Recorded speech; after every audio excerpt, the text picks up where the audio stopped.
Татарстан Республикасы хезмәт, мәшгульлек һәм социаль яклау министры Эльмира Зарипованың районга кылган эшлекле гамәле күңелле мизгелдән башланды. Министр хәйриячелек хәрәкәтен үстерүгә керткән өлеше өчен Пульс волонтерлар отряды рәисе Мария Боровинскихка Татарстан Республикасы хезмәт, мәшгульлек һәм социаль яклау министрлыгы мактау грамотасын тапшырды.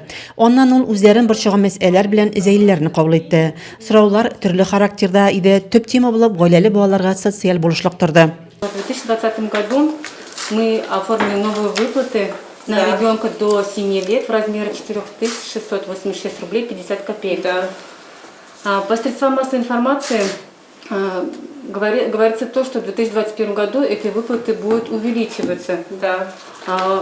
У меня такой вопрос. Нужно ли будет подавать заявление повторно или перерасчет будет автоматизирован? Это вопрос... Әлеге кабул итүдә чираттагы сорау яңа күнекмәләр, компетенция, укулар турында булды. Моның турында аеруча декрет ялында булган хатын-кызлар кызыксына. Бүген биредә декрет ялында булган бер әни килде.